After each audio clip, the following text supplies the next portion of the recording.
Hello दोस्तों, जेटेट के लिए इंग्लिश का पोर्शन में से जो 15 मार्क्स आना है, उस पोर्शन को हम आज से उसका मॉडल सैंपल पेपर शुरू कर रहे हैं। अगर आप जेटेट फॉर्म भरे हैं और भाग 1 में अगर आप हिंदी और इंग्लिश लिखी लिए हैं या संस्कृत उर्दू लिए हैं, यानी इन दोनों में से कोई 2 भाषा जो लिए हैं, उसमें से अगर इंग्लिश है, तो आपको 15 मार्क्स के लिए तैयारी करनी है। दोनों पेपर में भी इसी तरह का है। इनमें इंग्लिश अगर आपका है तो 15 मार्क्स का आपको पूछा जाएगा और 15 मार्क्स में आप अगर डेली बेसिस पे अगर ये वीडियो देखेंगे और अपने थोड़े भी अगर तैयारी करी है इंग्लिश का, तो आप 15 में 15 फुल गारंटी है लेकर आएंगे। ऐसा मैं इसलिए कह रहा हूँ कि टेट एग्ज़ाम में इंग्लिश के क्वेश्चन उतने टफ नहीं पूछे जाते हैं। तो डेली बेसिस पे प्रीवियस ईयर क्वेश्चन को लगाइए और आज से ये वीडियो मॉडल सैंपल पेपर के रूप में हम शुरू कर रहे हैं, जिसमें 10 क्वेश्चन रहेगा ग्रामर का और 5 रहेगा पेडागॉजी का। तो आज का वीडियो हम शुरू करते हैं और चैनल में नए हैं तो आप सब्सक्राइब कर लीजिए। कुछ भी सजेशन सुझाव होगा तो आप नीचे कमेंट में आप हमें कमेंट कर सकते हैं। चलिए शुरू करते हैं। इस वाले क्वेश्चन को देखिए, पॉज करिए वीडियो को और खुद से आंसर देने की कोशिश करिए।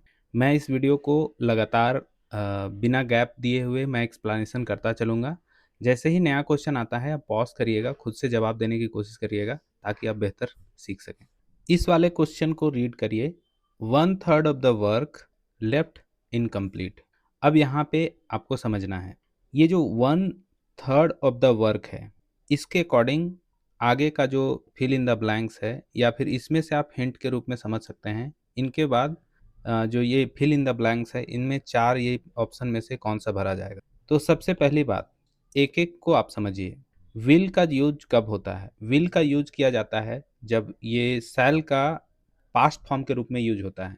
जैसे कि शैल का 2 फॉर्म चलता है, शैल का एक शुड चलता है और एक शैल का वुड चलता है। आपको पता होगा शैल का वुड भी चलता है। तो ये वुड जो शैल का वुड जो चलता है, ये पास्ट का सॉरी फ्यूचर का फ्यूचर में दिखाने के लिए यूज किया जाता है। और वुड का प्रयोग पास्ट का हैबिचुअल एक्शन के लिए भी यूज होता है। इसके अलावा ये पोलाइट रिक्वेस्ट के लिए भी यूज किया जाता है। इन सभी चीज़ों के लिए यूज किया जाता है। लेकिन क्या इनमें से जो यहाँ क्वेश्चन में पढ़ने से आपको कुछ समझ में आ रहा है कि ऐसा पोलाइट रिक्वेस्ट के लिए यहाँ पे है? ऐसा तो नहीं है। या फिर यहाँ पे फ्यूचर का कोई सेंस हो, आगे सेंटेंस में फ्यूचर का कोई हिंट हो, ऐसा भी नहीं है। या फिर कोई पास्ट का हैबिचुअल एक्शन के लिए कोई हिंट हो, इनमें से कुछ भी ऐसा नहीं है। तो यहाँ पे वुड तो नहीं होगा। अब आता है वाज और वर में अंतर। और वाज और वर में आपने सब्जेक्ट वर्ब एग्रीमेंट में पढ़ा होगा कि सिंगुलर सब्जेक्ट के साथ सिंगुलर वर्ब और प्लूरल सब्जेक्ट के साथ प्लूरल वर्ब। अब यहाँ सब्जेक्ट के प्लेस में जो है 1/3 ऑफ द वर्क, तो ऑफ आपको पता है, ऑफ किसके लिए किया जाता है? तो सिलेक्शन के लिए किया जाता है। और सिलेक्शन किसमें से सिलेक्शन किया जा रहा है? काम का 1/3, काम का 1/3। और 1/3 जो होता है सिंगुलर फॉर्म के लिए यूज होता है। तो सिंगुलर सब्जेक्ट है, सिंगुलर सब्जेक्ट है, तो सिंगुलर सब्जेक्ट के साथ सिंगुलर वर्ब का यूज हो जाएगा, तो वर नहीं होगा। तो सही ऑप्शन क्या हो जाएगा यहाँ पे? Option number B. Next question देखिए। इस वाले क्वेश्चन में आप देखिए, जो अंडरलाइन वर्ड है इसके बारे में पूछ रहा है कि इसके ये इसका टेंस पूछा जा रहा है। फ्यूचर टेंस होगा, सिंपल पास्ट होगा, सिंपल फ्यूचर होगा या सिंपल प्रेजेंट टेंस होगा। तो ये बहुत ही आसान क्वेश्चन है। ड्रिंक्स यानी V5 का फॉर्म है, एस या ईएस का फॉर्म जिसमें लगा हुआ होता है। और ये सिंपल प्रेजेंट टेंस या प्रेजेंट इंडेफिनिट टेंस इसको बोलते हैं। तो यानी ऑप्शन नंबर इसमें जो होगा डी होगा। इस वाले क्वेश्चन को पॉज करिए और पढ़िए और समझिए। इस वाले क्वेश्चन को ध्यान से जब आप पढ़ेंगे तो इस सेंटेंस में this matter dash in the meeting tomorrow, tomorrow लिखा हुआ है। यहाँ से आप समझ गए होंगे कि ये फ्यूचर टेंस का सेंटेंस है। फ्यूचर टेंस का सेंटेंस है, मतलब इसमें हैज़ और हैड ये दोनों तो यूज नहीं होंगे, यानी हैज़ और हैड वाला नहीं यूज होगा, यानी इसमें विल का यूज हुआ होगा। अब इसमें विल बी डिस्कस्ड होगा या विल डिस्कस होगा, इस कंसेप्ट को समझ में आप समझ गए होंगे जो भी एक्टिव पैसिव अच्छे से पढ़े होंगे। यानी इसमें एक्टिव पैसिव का रूल है। आप ध्यान से समझिए। एक्टिव जो वॉइस होता है उसमें जो सब्जेक्ट होता है वो डूअर होता है, और पैसिव वॉइस में पैसिव वॉइस में जो सब्जेक्ट होता है वो रिसीवर होता है। ठीक है? तो मैटर मैटर को डिस्कस किया जाएगा कि मैटर किसी को डिस्कस करेगा, इस बात को समझिए। जो मैटर है, मैटर किसी को डिस्कस करेगा या मैटर को डिस्कस किया जाएगा, यानी जो मैटर होगा डूअर होगा या रिसीवर होगा। समझ में आ रहा होगा? आप फिर से समझिए। जैसे हम लोग कहते हैं आम को खाया जा रहा है, आम को खाया जा रहा है यानी वो रिसीवर हुआ, आम जो हुआ रिसीवर हुआ, मैंगो जो हुआ रिसीवर हुआ।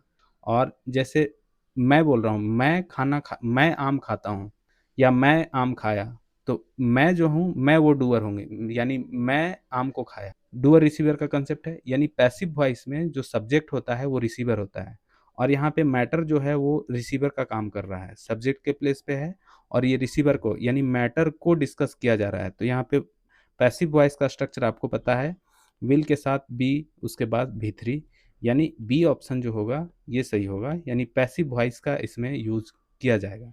अब इस डायरेक्ट इनडायरेक्ट के क्वेश्चन को पढ़िए। अब ये जो डायरेक्ट सेंटेंस है इसको इनडायरेक्ट में चेंज करना है। तो डायरेक्ट इनडायरेक्ट में जनरली आपको इसी तरह के कुछ अलग अलग फॉर्मेट के अलग अलग थोड़ा सा ट्रिकी टाइप के अगर क्वेश्चन कह सकते हैं, इस तरह का रहेगा। दिखने में क्वेश्चन बहुत बड़ा रहेगा लेकिन होते बहुत आसान हैं। आप इस चीज़ को समझिए पहले क्वेश्चन को। So help me heaven, he cried, he will never steal again. जैसे हम लोग कभी इस तरह का बात बोलते हैं कि इस बार मुझे भगवान बचा लो, आज के बाद मैं कभी भी चोरी नहीं करूँगा। इस तरह का जो सेंटेंस होता है, इस तरह का लाइन जब हम यूज करते हैं तो उसको इनडायरेक्ट में कैसे चेंज करेंगे। Applauded heaven, was angry at heaven, या कॉल्ड अपॉन हेवन, या कमांडेड हेवन। इन चार ऑप्शंस में से आपको समझना है, बाकी चीज़ें सेम है, यहाँ तक जो है आपका सेम है, इसको नहीं देखना है, इसको देखना है। अपलॉडेड हेवन, अपलॉडेड का यूज कब करते हैं? अपलॉडेड का यूज तब करते हैं जब आप खुश हैं और किसी को प्रेज कर रहे हैं और ताली बजा रहे हैं, अ, उसके जो प्रेज कर रहे हैं यानी क्लैप कर रहे हैं, क्लैपिंग करना, ताली बजाना, उस तरह का बात कर रहे हैं, तब इस तरह का यूज होता है अपलॉडेड।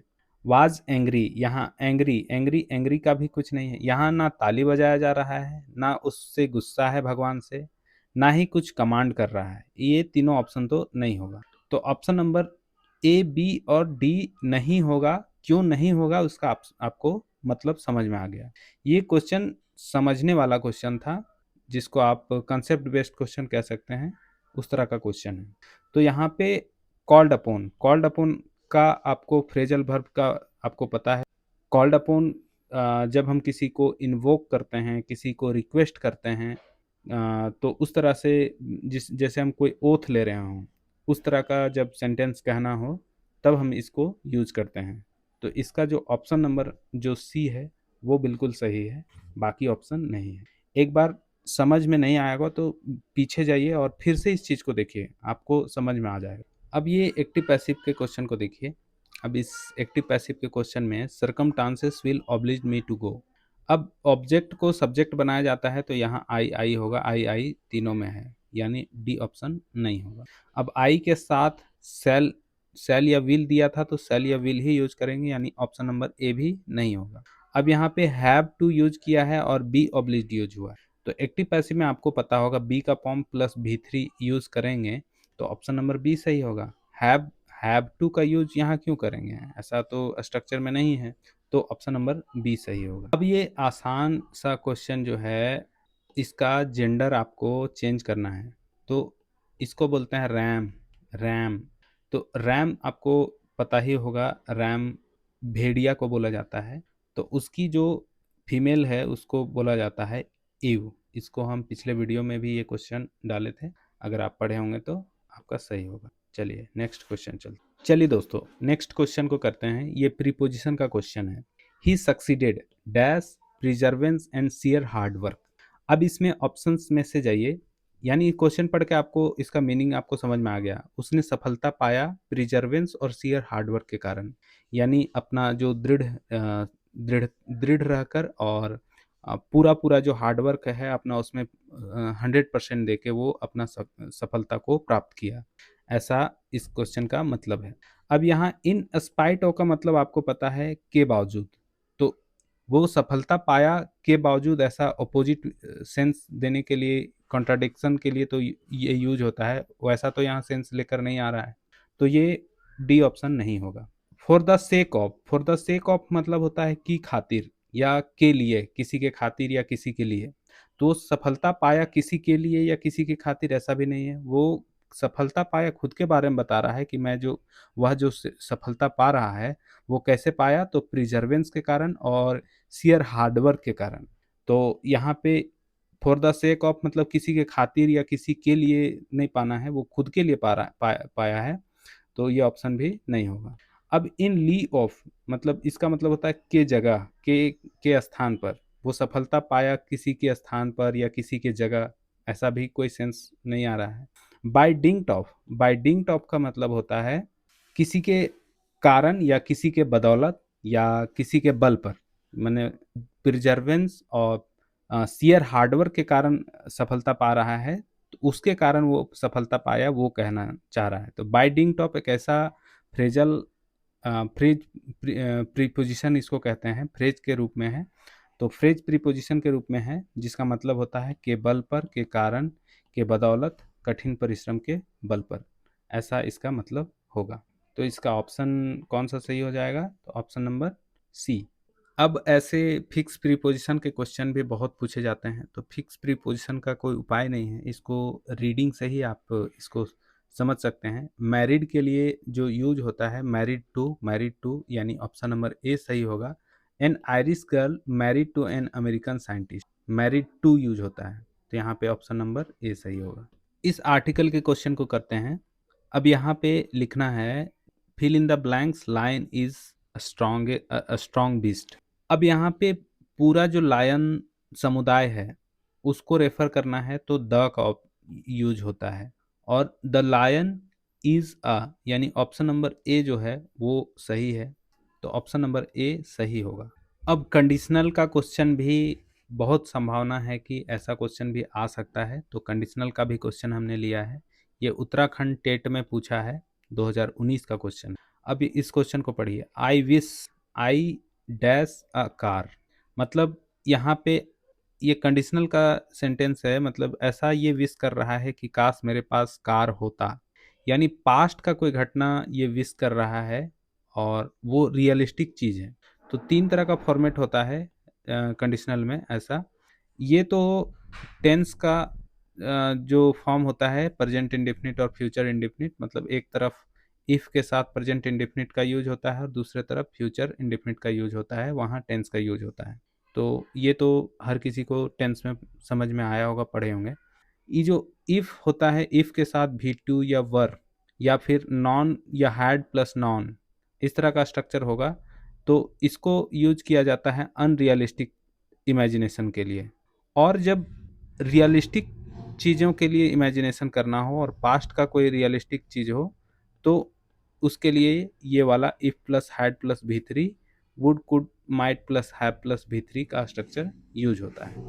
तो यहाँ पे जो ऑप्शन है, यहाँ पे पास्ट का कोई घटना है और वो रियलिस्टिक चीज़ है, यानी पास्ट का कोई सब्जेक्टिव चीज़ हो जो रियल का पास्ट हो, और वो प्रेजेंट में उसके लिए अनरियल विश हो, मतलब वो घटना बीत चुका है और वो जो घटना बीता वो रियलिस्टिक चीज़ था, मतलब ऐसा नहीं कि ऐसा नहीं विश कर रहा है कि काश में पक्षी होता तो आसमान में उड़ जाता, ऐसा कोई नहीं। यहाँ पे कार कार के बारे में कह रहा है कि काश मेरे पास अगर कार होता तो ये काम जो होता मेरे करना मेरे लिए बहुत आसान होता। तो ये वाला स्ट्रक्चर रियलिस्टिक, तो यहाँ पे हैड का यूज होगा। ये तीनों स्ट्रक्चर ध्यान से आप समझ के रखिए। ये तीन स्ट्रक्चर अगर आपको याद रहेंगे, और जो चीज़ हमने बताया कि अनरियलिस्टिक चीज़ के लिए ये वाला वो वाला, तो आप स्क्रीनशॉट करके रखिए। ये तीन स्ट्रक्चर कंडीशनल में बहुत पूछा जाता है। कंडीशनल एक ऐसा चैप्टर है जिसको अगर हम इन डेप्थ पढ़ें तो 20 से 25 मिनट का ये टॉपिक होता है, तो अभी संभव नहीं है इन डिटेल इन डेप्थ पढ़ना, लेकिन जो भी मोटा मोटी आपको समझने का चीज़ था वो आप समझ गए होंगे इस वाले कंसेप्ट और इस क्वेश्चन। अब चलते हैं हम इंग्लिश पेडागॉजी के क्वेश्चन पे।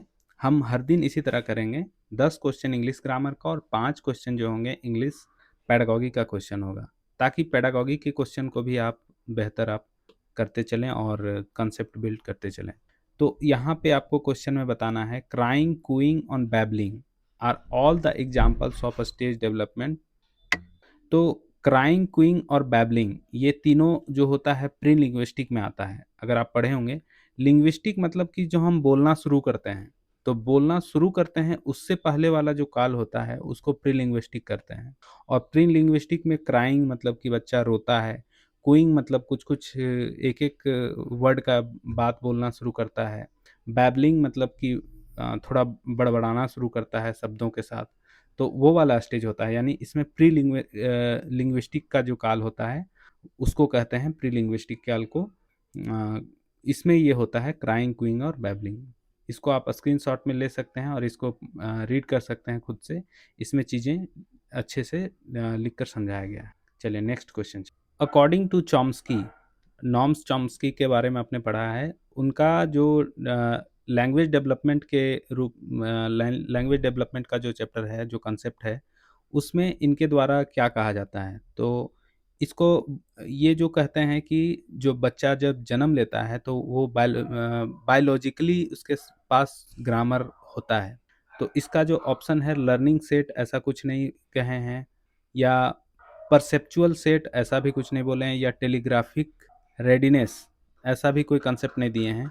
इन्होंने बायोलॉजिकल डिस्पोजिशन का एक कंसेप्ट दिया है, जो बोलते हैं कि बच्चा जो होता है जन्म से ही अपना ग्रामर का जो सेंस होता है उसके अपने साथ इनबिल्ट लेकर आता है। बस उसको चीज़ों को सोसाइटी के साथ वो इंटरलिंक करता है और चीज़ों को सीखता चला जाता है, ऐसा नॉम चॉम्स्की का कहना है।